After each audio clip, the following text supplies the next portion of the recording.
Welcome, Sonel Mandela, welcome. Welcome, Sonel Mandela, welcome. Welcome, our leader, welcome. Welcome, our leader. Usted es Nelson Mandela, uno de los hombres más admirados de la Tierra, uno de los más aclamados, y por lo que parece el hombre más famoso del planeta.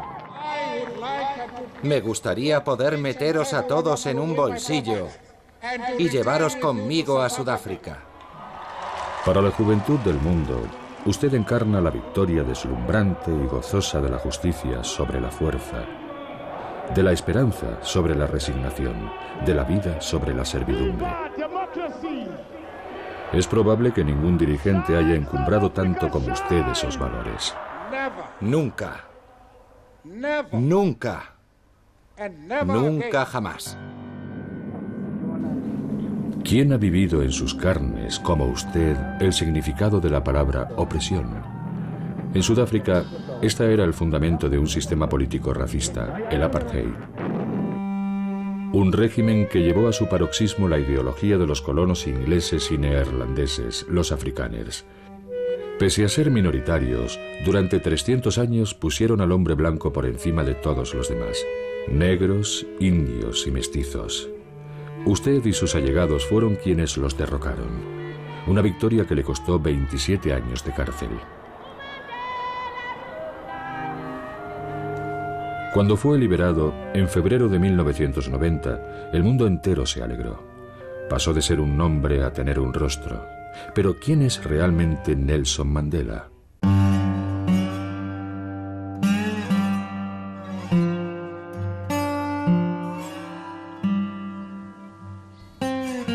Nace en julio de 1918 en Transkei, una provincia agrícola pobre situada en pleno corazón de Sudáfrica. Su padre es jefe de aldea en Embeso, su tribu, los Tembú, su nación, la Xhosa. Tiene 4 esposas y, siguiendo la tradición, cada una de ellas tiene su propia cabaña. Su padre tiene mucho carácter. Un asunto de ganado le lleva a plantar cara al juez colonial. Es inmediatamente sancionado y lo pierde todo: el poder, sus bienes y el rango social. Se hace agricultor y usted pastor.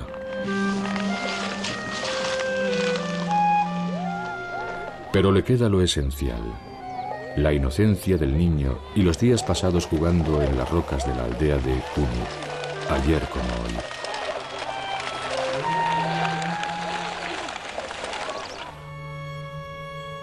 Su padre muere cuando usted tiene 9 años. El mundo de la infancia se desmorona bajo sus pies. En memoria de su padre, el rey de la aldea de Nkwek-Wesbeni decide criarle como a su propio hijo, que se llama Justicia.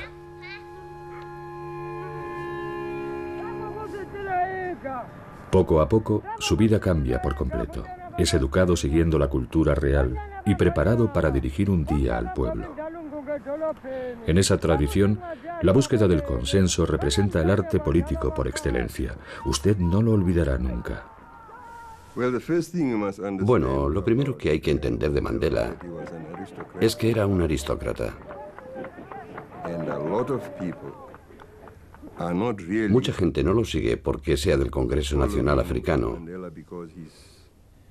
sino porque también es un jefe.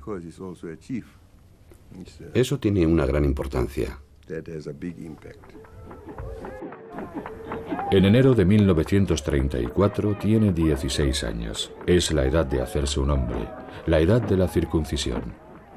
El rey manda organizar la ceremonia, cuyo ritual es inmutable.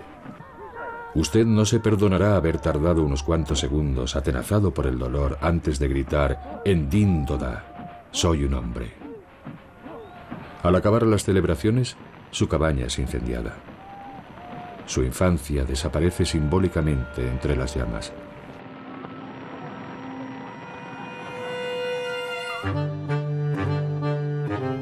Primera fotografía. Tiene 20 años. Su mirada es seria, el porte altivo, los rasgos resueltos. El rey le regala un traje de 3 piezas, pues le manda a la provincia del Cabo, a la Universidad de Fort Hare, la única de África que admite a los negros y se matricula en Derecho.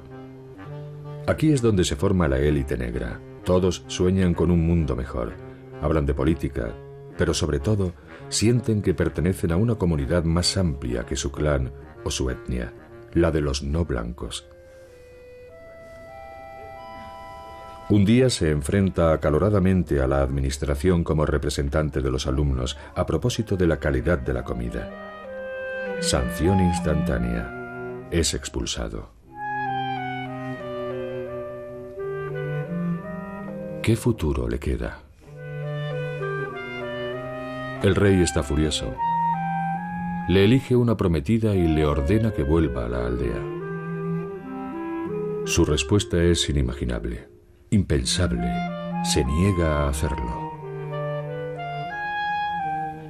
Acompañado por Justicia, el hijo del rey, roba ganado para costearse unos billetes de tren y se encuentra viajando rumbo a lo desconocido, la libertad, el vasto mundo, Johannesburgo. Esta decisión cambiará el curso de la historia. Para sobrevivir, encuentra un trabajillo de vigilante en una mina de oro. Allí descubre la injusticia, la discriminación, la explotación, los sueldos de miseria. Sin embargo, su país es muy rico. Su subsuelo está repleto de carbón, oro y diamantes. Pero solo los blancos, un 20% de la población, se benefician de ello. Al principio de la guerra, muchos han estado a punto de apoyar a Hitler.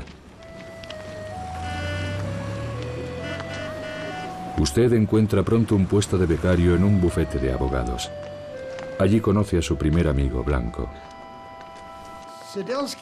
Nuestro jefe, Sidelsky, decidió darle una oportunidad a un negro, cosa muy insólita en 1942, como puede imaginarse.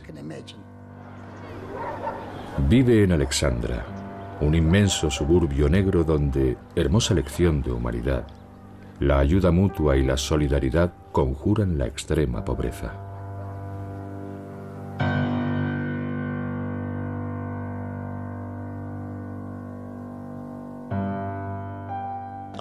Creo que se guardaba sus opiniones políticas, pero sigo pensando que el hombre que más le influyó fue Walter Sisulu. Nuestro jefe Sidelsky solía decirle siempre: Nelson, no te juntes demasiado con Walter Sisulu o acabarás entre rejas un día de estos. Su mentor político, Walter Sisulu, milita en la CNA, el Congreso Nacional Africano, el mayor partido de defensa de los negros, creado en 1912. ¿Quién sabe qué hubiera sido de usted sin él?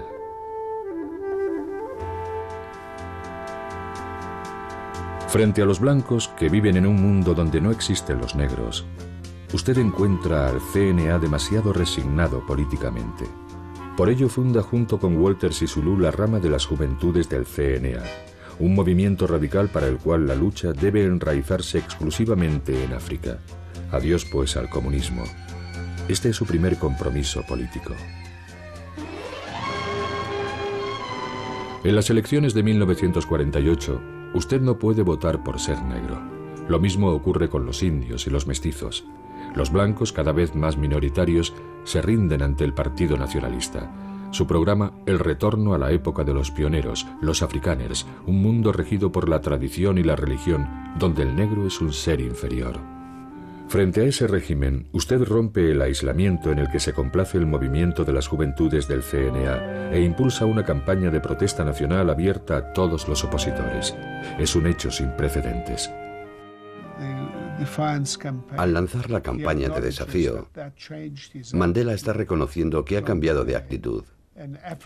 Pasa de la actitud africanista a una actitud no racial. Fue la primera vez que formuló el eslogan que decía: Sudáfrica pertenece a todos sus habitantes. En la primera ciudad de Sudáfrica, Johannesburgo, miles de personas de color han asistido a la concentración de protesta convocada por el Congreso Nacional Africano. El primer paso de una campaña que podría desembocar en la desobediencia civil. Uno de los métodos que propugnábamos era la desobediencia civil. Eso nos condujo inevitablemente a la resistencia no violenta en la línea de Mahatma Gandhi. Naturalmente, todos aprendimos mucho de él. Cómo organizarnos, cómo reunir fondos, como hacía Mahatma Gandhi. Igual que Gandhi, usted es abogado y en 1952 abre un bufete, el primer bufete de abogados negro de Sudáfrica. A modo de pequeña provocación, sus oficinas están frente al Tribunal de Johannesburgo, donde solo ofician blancos. Es usted un abogado célebre, pero ya no le está permitido sentarse donde le apetezca en los lugares públicos. Una nueva legislación divide a la sociedad en supuestas razas. Y les está prohibido mezclarse.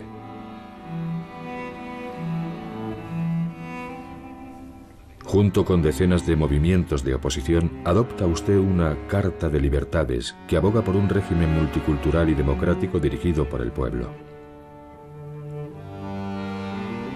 El Partido Comunista apoya la Carta de Libertades desde la clandestinidad. En plena Guerra Fría, el gobierno no necesita más pretextos para detener a todos los responsables de la oposición. Entre ellos se encuentra usted, Nelson Mandela. El Drill Hall de Johannesburgo ha atraído a una muchedumbre para la apertura del juicio colectivo por traición a Sudáfrica. Los 152 imputados, africanos, indios, negros del Cabo y europeos, han sido acusados de conspirar para derrocar al gobierno. Miles de personas, sobre todo africanos, se congregaron a las puertas del edificio y más adelante hubo disturbios. El proceso se eterniza durante varios años. A falta de pruebas, todos los imputados son absueltos. Un cineasta amateur captura su alegría al ser anunciado el veredicto.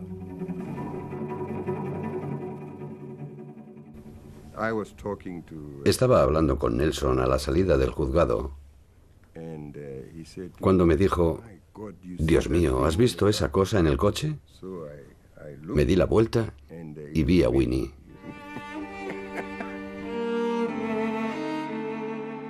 Su nueva esposa, Winnie, una joven trabajadora social, se convertirá con el paso de los años en icono del CNA y en la encarnación del sufrimiento de un pueblo. Su apodo, la Madre de la Nación. Juntos tendrán 2 hijos. Este es su nuevo enemigo, Hendrik Verwoerd, durante un tiempo simpatizante de las juventudes pronazis. En 1958 gana las elecciones y asume con cinismo el apartheid, el nuevo nombre del racismo de Estado.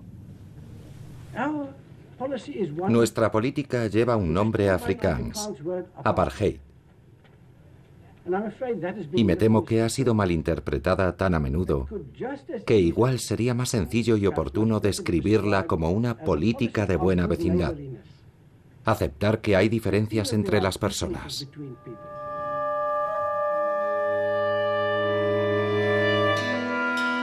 Los negros son brutalmente expulsados a unos barrios reservados, los townships o distritos, supuestamente para mejorar su hábitat.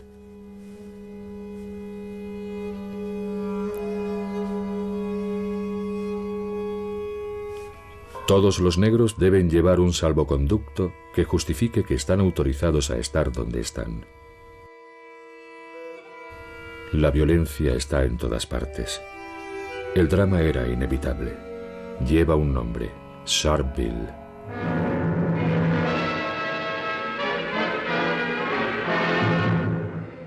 Las manifestaciones contra la estricta política de apartheid del gobierno sudafricano han provocado una brutal explosión de violencia en el distrito industrial de Sharpeville. Miles de personas se congregan a la salida de una comisaría en protesta por las nuevas leyes que exigen que todo africano lleve un salvoconducto en todo momento. La muchedumbre se niega a dispersarse y apedrea a los policías, que abren fuego sobre los manifestantes desde detrás de una alambrada. En 2 días las manifestaciones se han saldado con cientos de heridos y entre 50 y 100 muertos. El mundo entero ha protestado. Las condiciones que condujeron a la tragedia de Sharpeville permanecen inmutables. En unas pocas semanas, la historia se acelera. Su partido, el CNA, es prohibido. Se declara un estado de emergencia. Cada vez más voces se elevan en Inglaterra contra el apartheid. Sudáfrica abandona la Commonwealth y proclama su independencia. Ahora se encuentra usted solo frente a los fascistas. No le está permitido esperar más. Es cuando decide entrar en la clandestinidad. Un periodista inglés logra localizarlo a pesar de ello. Es su primera entrevista. Los africanos necesitan y anhelan una libertad basada en el principio, un hombre, un voto. Quieren la independencia política. Hemos dejado muy claro en nuestro programa que Sudáfrica es un país de muchas razas. Todas las razas caben en este país. Y si el gobierno del Dr. Verver no accede pronto a concederles lo que piden, ¿puede estallar la violencia? Pese a haber declarado de forma inequívoca que esta campaña será llevada de forma pacífica y no violenta, esto cerraría el capítulo en cuanto a nuestros métodos de lucha política. Cuando dijo que el capítulo estaba cerrado, claramente se refería a tomar las armas. Mandela era muy meticuloso, así que hacíamos ensayos. Uno de los requisitos importantes era que, si colocábamos una bomba, nadie podía resultar herido. Su campaña de sabotajes hace tambalearse el régimen. Viaja al extranjero en busca de apoyos militares suplementarios. El mundo está en plena Guerra Fría y Sudáfrica forma parte del bloque occidental. Los países socialistas le apoyan a usted, la Unión Soviética, Argelia, China, Tanzania, Cuba. Empiezan a aparecer campos de entrenamiento clandestinos por toda África. No tardan en congregar a miles de voluntarios.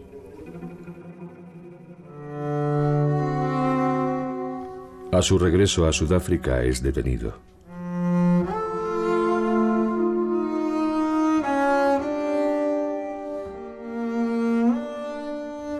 Acusado de salir ilegalmente del territorio y de instigar una huelga, se persona en el tribunal con el atuendo tradicional Xhosa.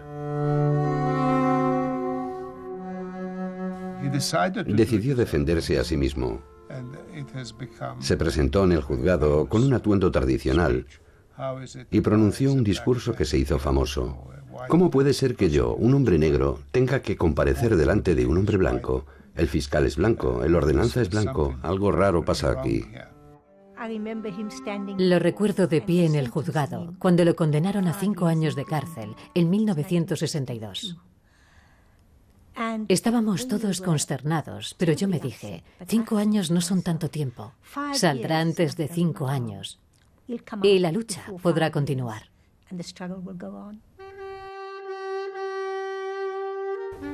No serán 5 los años que pasará en la cárcel, sino 27. Será liberado con 71 años. Unos meses después de su condena, la policía detiene a toda la dirección clandestina del CNA. Una película de propaganda, curiosamente rodada en alemán, reconstruye toscamente los hechos.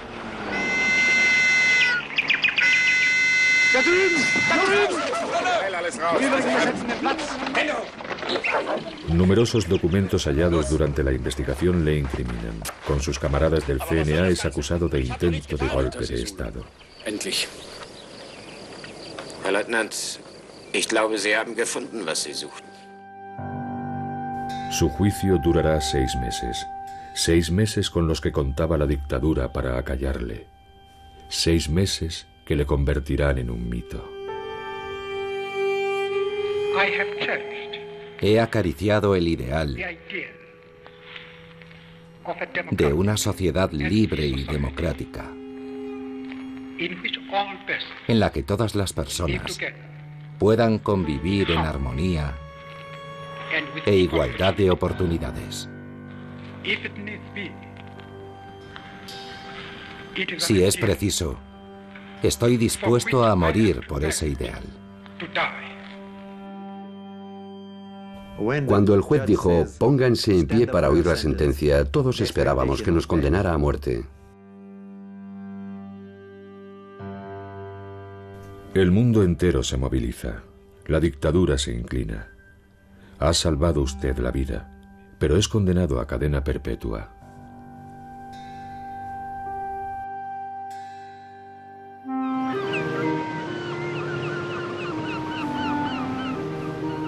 Es deportado junto con 6 camaradas del CNA a Robben Island, una cárcel rodeada de tiburones en la bahía del Cabo. Los presos llevan siglos muriendo en esta cárcel por el clima, la falta de atención médica y, sobre todo, los trabajos forzados y las torturas.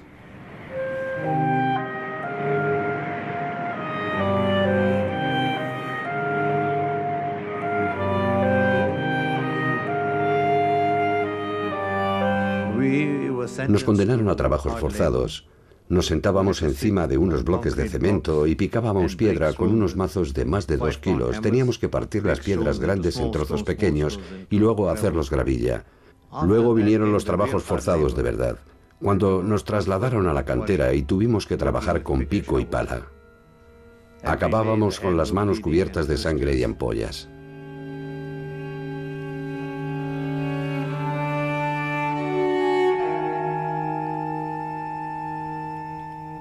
Los carceleros habían llamado a Mandela y le dijeron: mira, estamos dispuestos a eximirte de los trabajos forzados.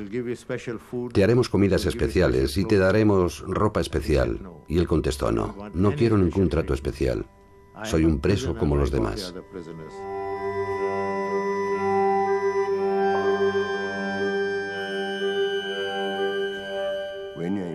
El método de Gandhi, cuando estás encarcelado, es tomar las riendas de la cárcel. La principal arma del Estado es que el preso esté aislado como individuo. Según Gandhi, hay que organizar la cárcel, organizar a los presos.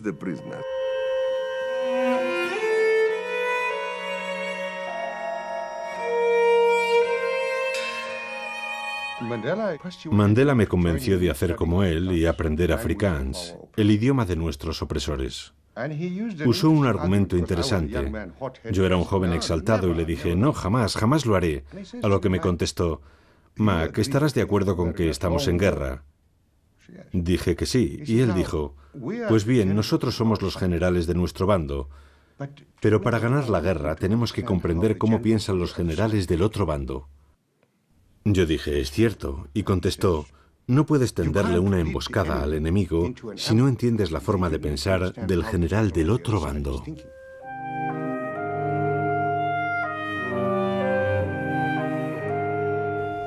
Como dijo él, tenemos que convertir este lugar de castigo en un lugar de aprendizaje.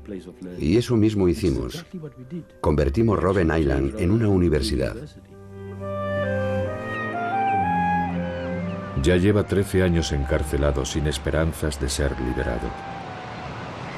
En el continente, al apartheid se suman los problemas sociales cada vez más acuciantes. Aparecen numerosos movimientos de lucha armada. La violencia invade la vida cotidiana. Diezmados, el CNA y el Partido Comunista abogan por la calma. Pero los jóvenes de los distritos no tienen nada que perder. La situación estalla en los suburbios de Johannesburgo, en Soweto.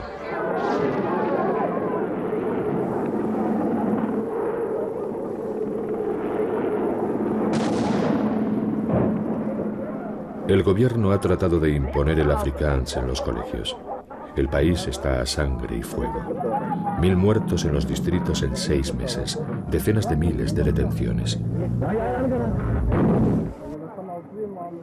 ¿Estaría dispuesta a sacar una pistola y disparar a alguien en nombre de lo que usted llama libertad? Ahora sé que podría. ¿Lo haría? Ahora sé que podría. Antes no lo creía. Pero cuando vi a mis hijos acribillados en Soweto en 1976, entendí que para defender la libertad estaba dispuesta a hacer lo mismo. En todo el mundo, los movimientos anti-apartheid exigen su liberación. El régimen trata entonces de desinformar a la opinión pública. Para hacer creer que sus condiciones de encarcelamiento son excelentes, se invita a los periodistas y se le exhibe delante de las cámaras.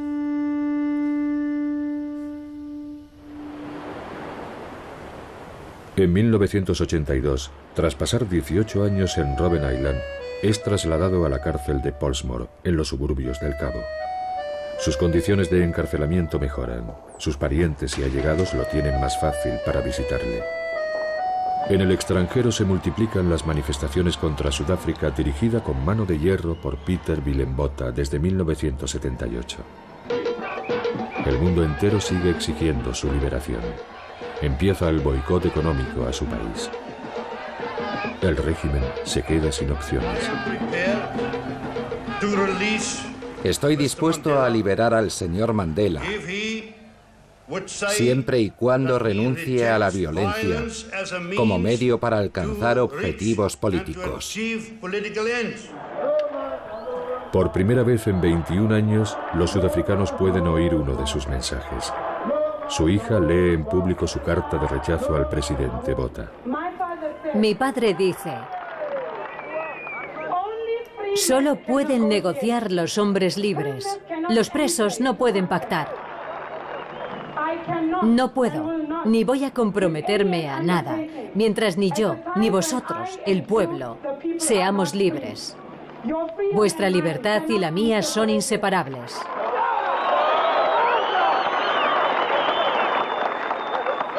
Volveré. Amadla.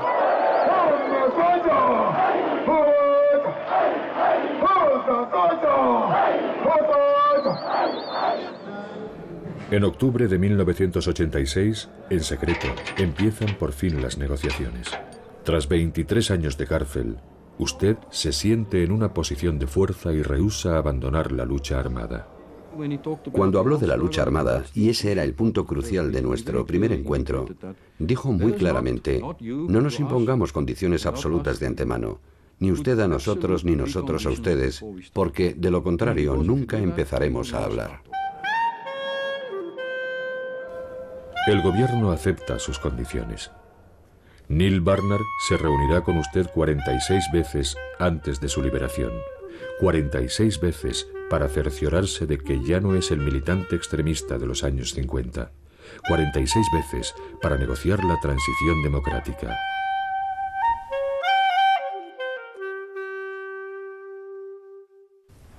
Julio de 1988. Jóvenes del mundo entero celebran su 70 cumpleaños. Usted ya estaba en la cárcel cuando nacieron y en ella sigue. En la tribuna se alza Desmond Tutu, Premio Nobel de la Paz, una voz imposible de acallar. ¿Qué queremos?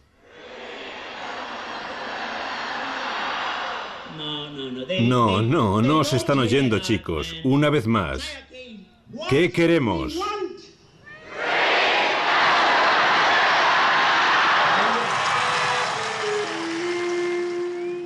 Las autoridades le han trasladado a un centro penitenciario perdido en el campo, lejos de la mirada indiscreta de los periodistas. Las negociaciones se intensifican. El 5 de julio de 1989 es recibido en secreto por el presidente de la República. Nada más empezar las negociaciones, Botha, enfermo, es sustituido a la cabeza del Estado por Frédéric de Klerk, un profesional de la política, varias veces ministro.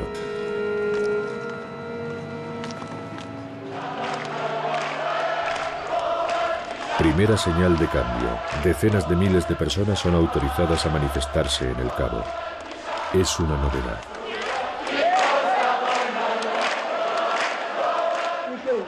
Escúcheme, señor de Klerk. Ha perdido. Ha perdido ya. Ellos quieren convertirnos en un país de un solo color. Pero nosotros decimos que somos la nación del arco iris. Somos el nuevo pueblo de la nueva Sudáfrica.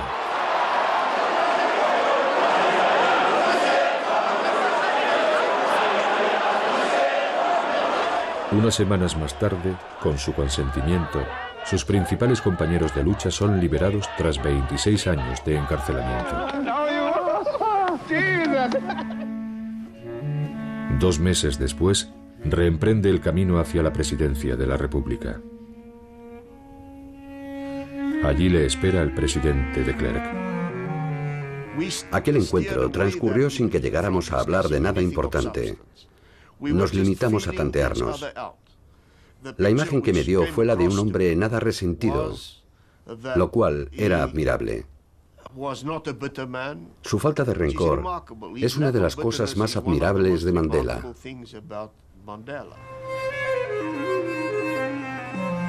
Regresa a su cárcel dorada sin haber cedido en un punto capital.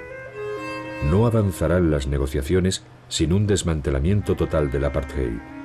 Pragmático, de Klerk tendrá la habilidad de participar en el curso de la historia.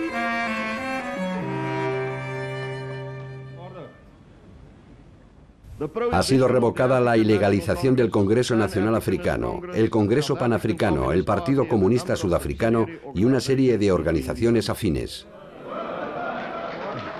¡Orden! ¡Orden! Todos aquellos que están cumpliendo penas de cárcel solo por ser miembros de alguna de estas organizaciones o por haber cometido algún delito que solo constituía un delito por la ilegalización de algunas de estas organizaciones serán identificados y liberados.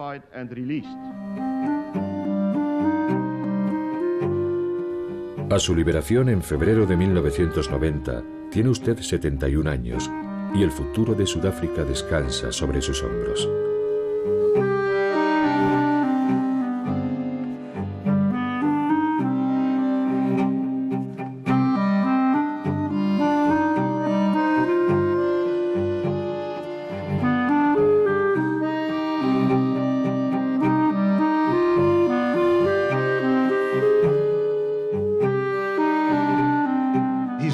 Su liberación fue un inmenso catalizador de las esperanzas que habían surgido por todo el mundo, resumidas en la vida de un solo hombre. Mandela tenía que estar a la altura o fracasar. Tuvimos suerte, estuvo a la altura. Y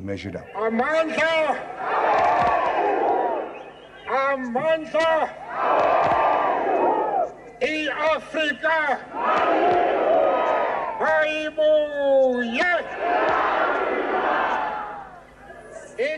Creemos que el futuro de nuestro país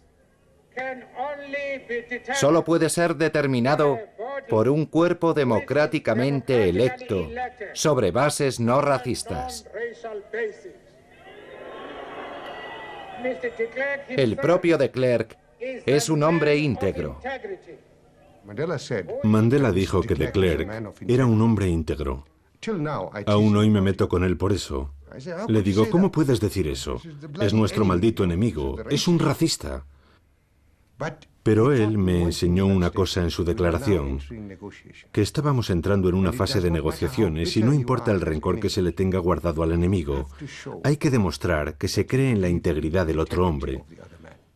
Solo así es posible negociar.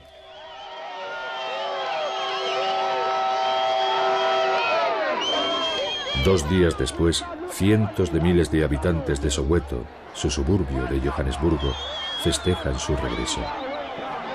Desde hace 27 años, usted era un nombre. Pronto se le pondrá un rostro.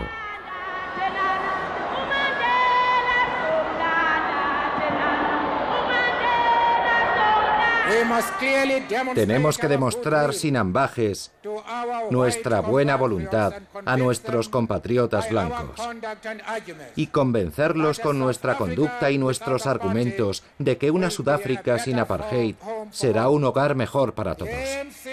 El CNA proseguirá la lucha armada contra el gobierno mientras continúe la violencia del apartheid.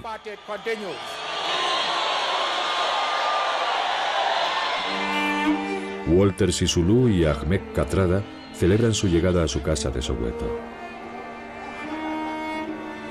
Pero tras los momentos de felicidad, asoman dramas más íntimos. Winnie y él salieron cogidos de la mano, pero lo triste del caso es que su matrimonio había acabado. ¿Cuánto había soñado con volver con ella? Creo que la gente no se da cuenta de la tristeza que le suponía eso. El horror se ha abatido sobre usted hace unos meses. Ayudada por sus guardaespaldas y su antiguo amante, su esposa Winnie, ha participado en el asesinato de Stompie Moeketsi, un militante de 14 años, erróneamente acusado de ser un informante de la policía. Por ser su esposa, Winnie conoció el encarcelamiento, la violencia y la marginación. Usted le sigue siendo fiel simbólicamente y por ello la asocia a su liberación.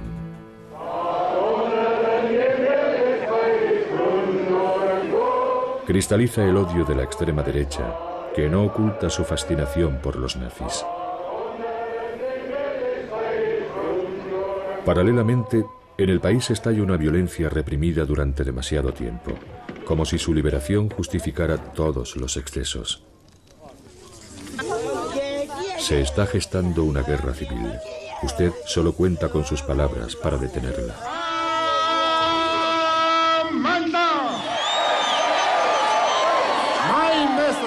Este es mi mensaje para todos los involucrados en esta batalla fratricida.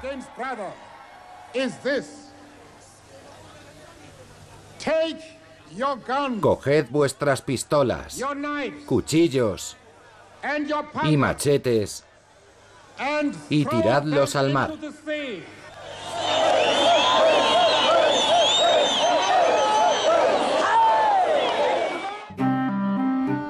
Habrá que esperar varios meses hasta que se reanuden las negociaciones sobre la transición democrática con el gobierno.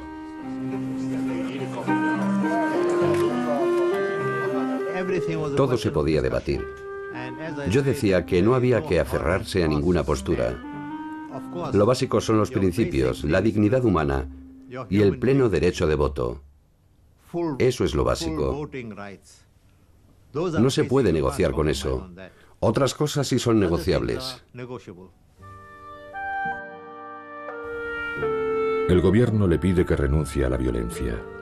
Usted se niega, pero hace gala de un agudo sentido de la comunicación. Se dirige a los afrikaners en su propio idioma. El efecto mediático está asegurado. Quiero asegurarles que los afrikaners no tienen nada que temer del CNA. Esa ha sido siempre nuestra política. Una nueva oleada de violencia inunda el país. Los extremistas están desatados. La historia se despeña por un abismo. Hubo un periodo en que el gobierno sudafricano soltó a los perros de la guerra. Unidades violentas que iban a los distritos a matar a los nuestros.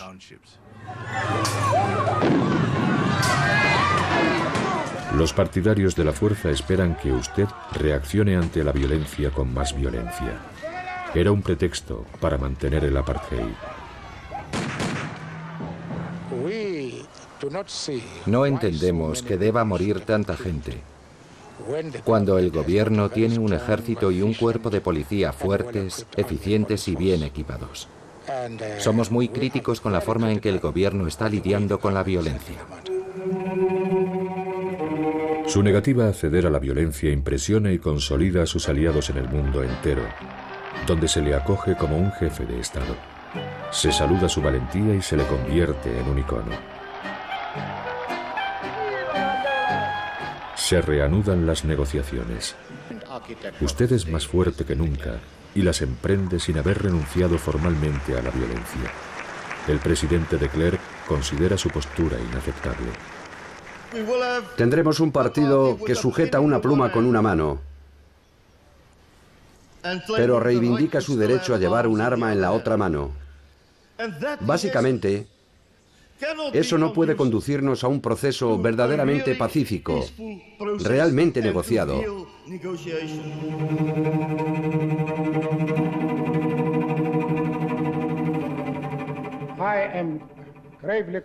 Hoy me ha preocupado profundamente el comportamiento del señor de Klerk.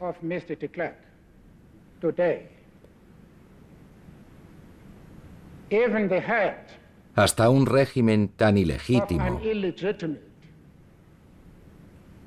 desacreditado y minoritario como es el suyo, tiene que defender ciertos estándares morales.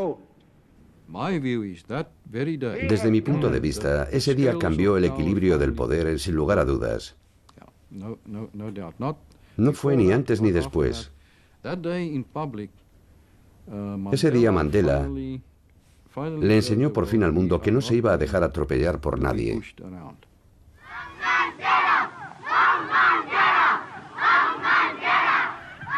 La historia se tambalea. La extrema derecha asusta cada vez más y amenaza con sabotear la transición democrática. De Klerk juega el todo por el todo y organiza un referéndum sobre la prolongación de las negociaciones con el CNA. Es la última vez que solo tienen derecho de voto los blancos. El sí se impone con el 68% de los sufragios. Damas y caballeros, el día de hoy permanecerá en nuestros anales como una de las inflexiones más fundamentales de la historia de Sudáfrica. Hoy hemos cerrado el libro sobre el apartheid.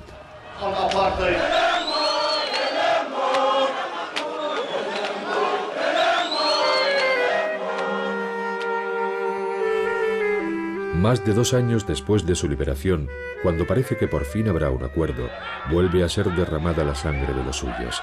Quienes la han derramado son negros. Negros del Inkatha, que es el partido de los Zulus, el gran pueblo de Sudáfrica, minoritario en el CNA. Su líder, Buthelezi, está dispuesto a lo que sea para que usted no dirija el país, lo que sea. Es decir, declararle la guerra al CNA. Se saldará con miles de muertes.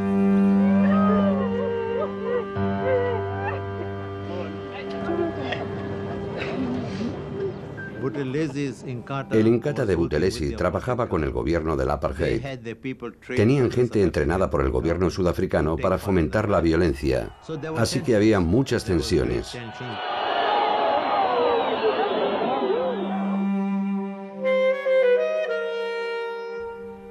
Usted organiza operaciones Ciudades Muertas por todo el país y orquesta impresionantes demostraciones de fuerza que congregan pacíficamente a millones de personas. Ahora más que nunca el pueblo está con usted. Dijimos, fijemos una fecha para las elecciones, el 27 de abril de 1994. Y la gente dijo, pero si ni siquiera nos hemos puesto de acuerdo. Dijimos, si no lo hacemos habrá una explosión en el país. Así que demos por terminadas las negociaciones. Y eso hicimos. Unos meses antes de las elecciones, comparte el Premio Nobel de la Paz con Frédéric de Klerk. Nada podrá obstaculizar ya el proceso democrático.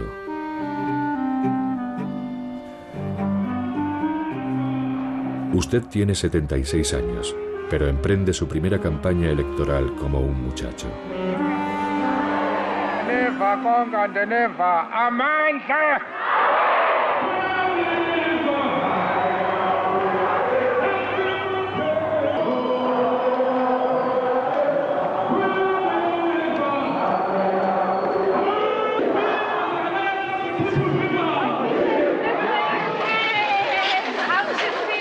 Lo cierto es que las elecciones del 94, que todo el mundo predijo serían un baño de sangre,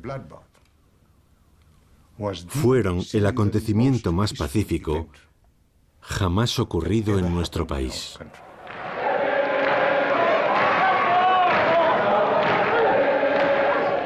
Con más del 60% de los votos, se convierte en el primer presidente de una Sudáfrica democrática y multirracial. El combate de toda una vida. Nunca África había acogido a tantos jefes de Estado al mismo tiempo.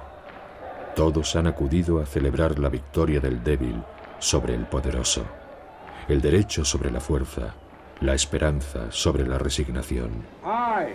Yo, Nelson Rolihlahla Mandela, juro fidelidad a la República de Sudáfrica, por la gracia de Dios.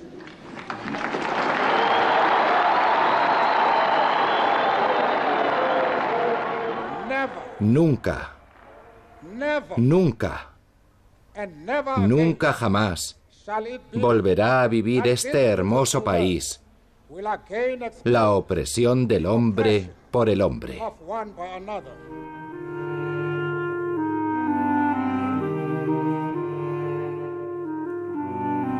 Nada más ser elegido, sorprende a la opinión pública anunciando la composición de su gobierno. Fiel a su táctica, confió un ministerio a todos sus antiguos enemigos para vigilarlos mejor. Están todos, de Klerk de vicepresidente, Buthelezi, el jefe zulú, de ministro del Interior, e incluso Pik Botha, el antiguo ministro de Asuntos Exteriores del Apartheid, de ministro de Energía.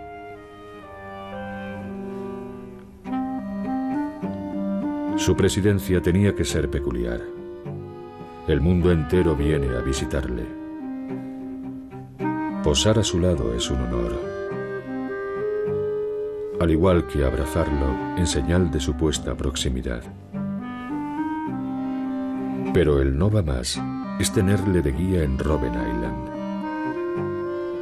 Usted se presta amablemente a todos estos juegos mediáticos, consciente de encarnar a una nueva Sudáfrica en paz consigo misma. Poco después de acceder a la presidencia, Nelson Mandela empezó a llevar unas camisas horteras y chillonas, que ahora llaman camisas Mandela. Yo le dije una vez que tenía un gusto espantoso. ¿Y saben lo que me contestó? Se rió y me dijo: muy gracioso, viniendo de un hombre que lleva vestidos en público. Como todos los grandes tácticos, nunca hace lo que se espera de usted. Johannesburgo, 1995, final del Mundial de Rugby, Sudáfrica-Nueva Zelanda. Es una decisión que tomó conscientemente. Les voy a enseñar. Me voy a poner este jersey. A pesar de ser negro y de que el rugby sea un deporte del apartheid, lo voy a apoyar. Y creo que esto cambió mucho la impresión que tenía la gente sobre él.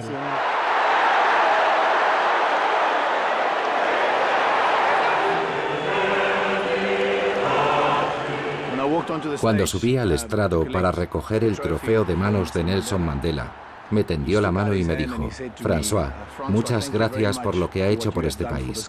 Y le contesté: no, señor presidente, gracias a usted por lo que ha hecho por este país. Algunos llegarán a decir que ese día nació simbólicamente la nueva Sudáfrica multirracial.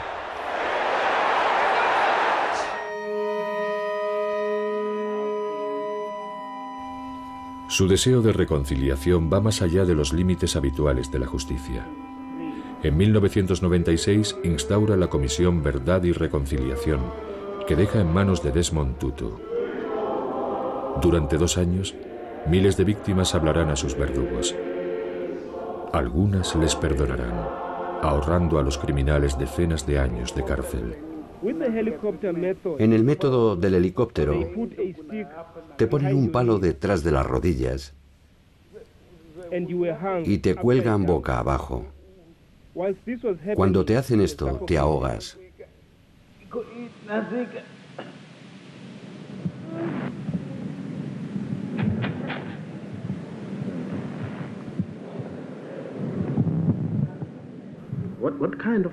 ¿Qué clase de hombre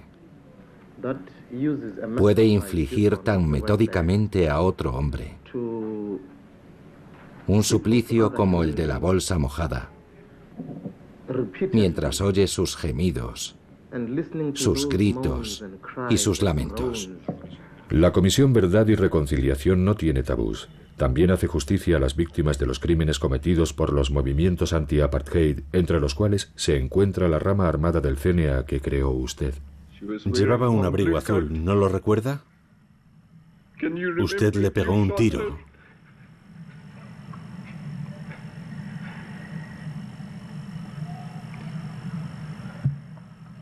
Me gustaría que todos y cada uno de ustedes me miraran a la cara y me dijeran que sienten lo que han hecho.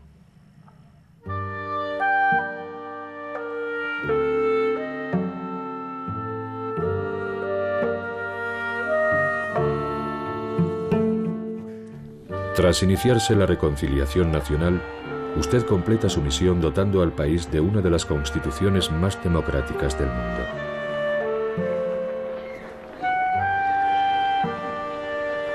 Ha llegado por fin el momento de que se ocupe de su propia felicidad personal. celebra su 80 cumpleaños rodeado de niños, como para compensar todos esos años perdidos en la cárcel, en los cuales no pudo ver a los suyos. Es un día excepcional. Feliz y sereno, se casa con Graça Machel, viuda del antiguo presidente mozambiqueño.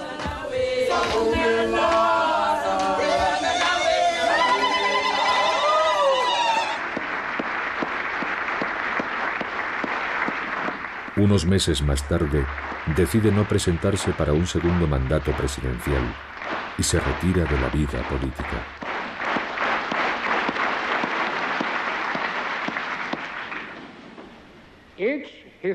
Todo periodo histórico define una serie de retos específicos en cuanto a progreso nacional y liderazgo, pues ningún hombre es una isla. Pertenezco a una generación de líderes cuyo desafío definitorio ha sido alcanzar la democracia. La larga marcha continúa.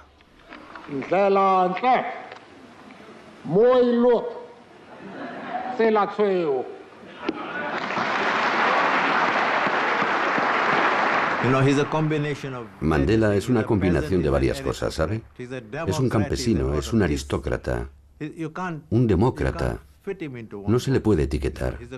Es una combinación de varias cosas, pero siempre insiste en una cosa: no soy ningún santo. Mandela!